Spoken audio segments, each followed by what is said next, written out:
നാട്ടിലേക്ക് പോകുമ്പോൾ എല്ലാ പൈസയും പർച്ചേസ് ചെയ്തുകൊണ്ട് പോകുന്ന പ്രവാസി. അതൊരു പഴയ കാലമായിരുന്നു. എല്ലാ പൈസക്കും വേണ്ടിയിട്ട് വലിയ പെട്ടിയുമായി പോകുന്ന ഒരു കാലമുണ്ടായിരുന്നു. പക്ഷേ ഈ കാലത്ത് നമ്മൾക്ക് അതിൽ നിന്നൊരു മാറ്റം വരുത്തേണ്ട കാലം അതിക്രമിച്ചു കഴിഞ്ഞു. മാറ്റം വരുത്തിയവരുണ്ട്, പക്ഷേ മാറ്റം വരുത്താത്തവരും നമ്മുടെ ഇടയിൽ. മാസം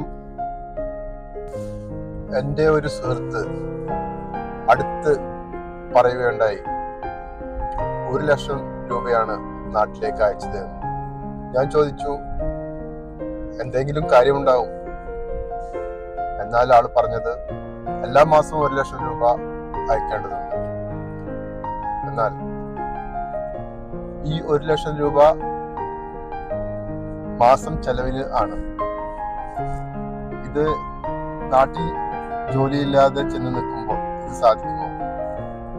എവിടെയാണ് പ്രവാസിയുടെ സാമ്പത്തിക അച്ചടക്കത്തിന്റെ കാര്യം വരുന്നത്? നമ്മൾക്ക് എല്ലാം ഒരുപോലെ എന്നും നമ്മൾക്ക് കഴിയുകയില്ല. അതിനെ എല്ലാത്തിനും നമ്മൾക്ക് ഒരു കൺട്രോൾ വെക്കേണ്ടതുണ്ട്. എല്ലായ്പ്പോഴും നമ്മൾക്ക് വലിയ ജോലിയിൽ തുടരാൻ കഴിയുകയില്ല. നാളെ നമ്മൾക്ക് ജോലിയില്ലെങ്കിൽ നമ്മൾ എന്ത് ചെയ്യും? അപ്പോൾ അതിനനുസരിച്ച് നമ്മളുടെ സാമ്പത്തിക അച്ചടക്കം നമ്മൾ കെട്ടിപ്പടുക്കേണ്ടതുണ്ട്. നാളെ നമുക്ക് ജോലി ഇല്ലാതായാൽ നമുക്ക് ജീവിക്കണ്ടേ? നമുക്ക് കാര്യങ്ങൾ ചെയ്യണ്ടേ? എല്ലാ കാര്യങ്ങളും നമ്മൾ തന്നെ ചെയ്യണം. വേറൊരാളും ചെയ്യുകയില്ല. നമുക്ക് അറിവുള്ള കാര്യമാണ്.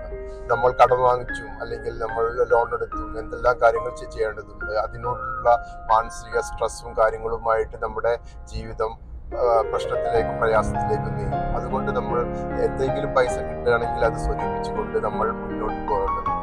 അതിൽ കൂടെ നമ്മൾക്ക് മാനസിക സമാധാനവും എല്ലാം നമുക്ക് ലഭ്യമാകും.